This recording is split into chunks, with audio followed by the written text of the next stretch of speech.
satelit itu kenapa mengorbit, gitu ya.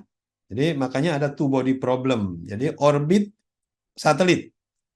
Nah, orbit satelit itu ada 4 macam. Ya, kalau nanti ditanya di UAS, ya pastikan Anda tahu. Orbit satelit itu ada 4. Ada yang bulat, murni bulat.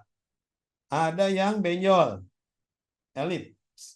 Ada yang bentuk parabola, kuadrat atau parabola tuh kayak gitu ya. Ada yang hiperbola, itu lebih tajam. Nah, jadi orbit itu benda yang mengangkasa di atas, yaitu ada 4 bentuk orbitnya. Ya, hanya 4. Untung ya, nggak banyak-banyak. Jadi pastikan Anda tahu keempatnya. Ya, jadi bentuknya akan seperti ini. Ini contoh benda planet yang sudah ada ya. Misalkan ini Merkurius tuh dekat matahari itu hampir bulat. Ya. Itu kebulatan, eccentricity namanya. Kebulatan kecil, kalau bulatnya 0, nah itu Mas Reno. Nanti ini saya absen dengan Mas Reno. Siapa itu? Mohon maaf.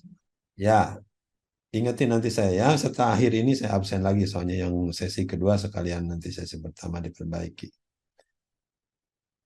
Orbit di solar system yang paling dekat dengan matahari pasti bulat. Kalau Anda lihat ini, ya, yang dekat ke matahari ini bulat. Ini banyak yang bulat.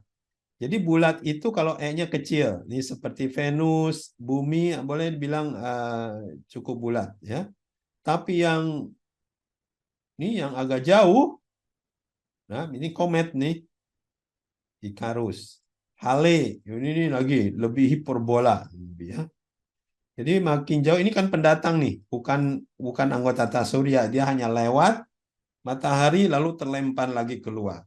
Jadi mungkin buletannya jauh gitu ya, dia akan muter lagi ke sini. Nah, kometnya berputar-putar seperti itu.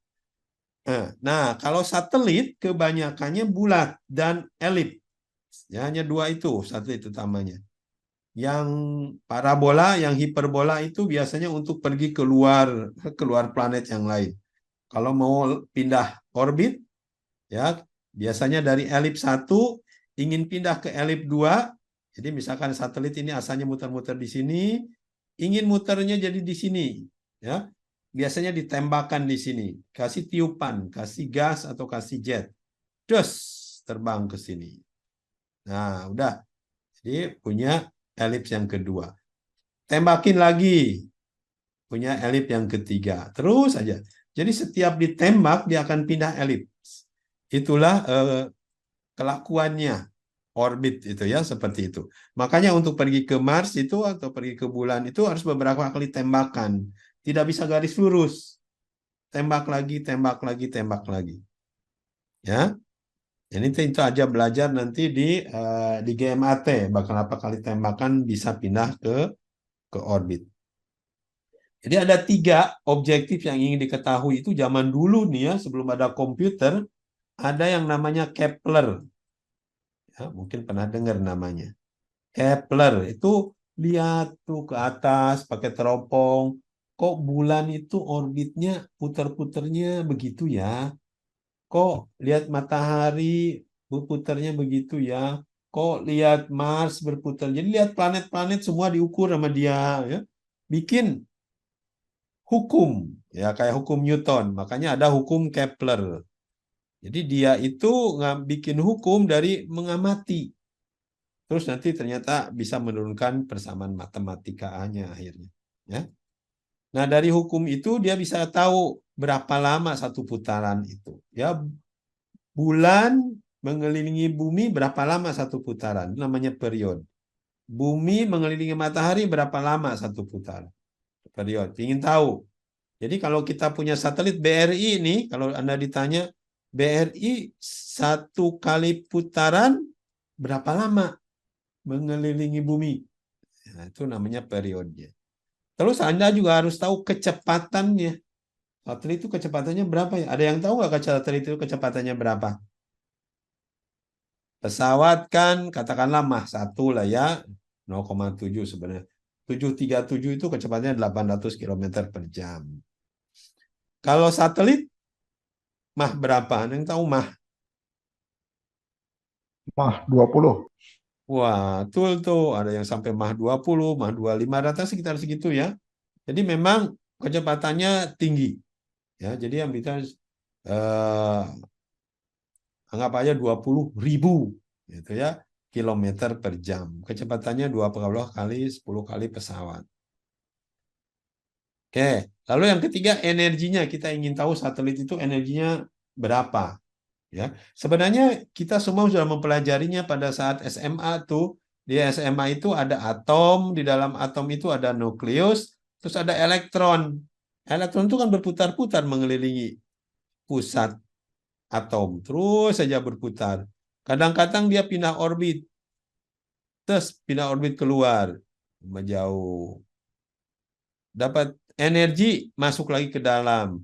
Menghilangkan energi, keluar lagi. Jadi ya itulah kerjaannya elektronnya di dalam atom. Nah, ternyata tata surya juga sama, ya. Tata surya juga ternyata bisa pindah orbit, tergantung kita kasih energi atau di energinya diambil. Ya, kita kasih energi bisa keluar, bisa masuk ke dalam, tergantung kapan ditembakinnya. Nah, ini ada persamaan-persamaan ya, banyak persamaannya kita nggak akan mempelajari lah. Yang penting Anda tahu bahwa ada. Kalau Anda mau ngambil S2 nanti bisa pelajari ini persamaan-persamaan energi. Tapi intinya kembali lagi tadi ada 4 orbit, ya. Orbit pertama itu bulat, circle, ini bulat, bagus nih. Kayaknya kalau dia mengelilingi bumi, dekat bumi pasti bulat, ya. Ada juga yang elips, mayoritas bentuknya elips. Mayoritas, kebanyakan benda-benda yang mutarin bumi bentuknya elips. Ada juga tadi yang parabola, nih parabola dia keluar lagi. Ya. Ada juga yang hiperbola. Biasanya parabola digunakan sengaja untuk pindah orbit dari orbit 1 ke orbit 2 dan lain-lain. Ya. Kok bisa bermacam-macam orbitnya? Nah ini contohnya ya, kalau kita nembakin peluru, misalkan di bumi ini, di atas bumi, di sini ya, di kutub, kita tembakin peluru. Pelurunya sampai kecepatan orbit. Nah tadi kan Mach 20 tuh. Kalau pelurunya kecepatan bisa sampai Mach 20, dia bisa jadi orbit tuh, bisa putar-putar nggak jatuh-jatuh. Itulah kecepatan orbit karena nyampe gitu ke orbit ya, ada kecepatannya. Jadi dia nggak jatuh-jatuh, kinetiknya sama dengan energi potensialnya. Tapi kalau kecepatannya lebih besar lagi, dia bisa jadi elips. Misalkan Mach 30, jadi elips tuh. Perbanyak lagi, bisa parabola bentuknya. Ya. Mach 100 ya bisa hiperbola bentuknya. Ya. Jadi tergantung kecepatan kita nembakinnya, ya bisa bentuk orbitnya macam-macam. Nah, pengetahuan ini ya ditemukan oleh Kepler dan kita pelajari di astrodinamik. Kalau zaman dulu ya perlu dipelajari persamaannya apa, terus diselesaikan ya persamaannya. Ya, persamaan tadi itu diselesaikan nih, persamaan ini pakai matematik atau pakai komputer, selesaikan gimana cara trayektorinya. Sebenarnya itu yang dilakukan JMAT ya. JMAT itu di dalamnya ya persamaan-persamaan ini. Tapi kita nggak perlu ngerti persamaannya, yang penting ya kita masukin aja angka-angkanya ke JMAT, dia ngitung sendiri. Jadi bisa tahu orbitnya harus ketinggian berapa, kecepatan berapa, periodenya berapa.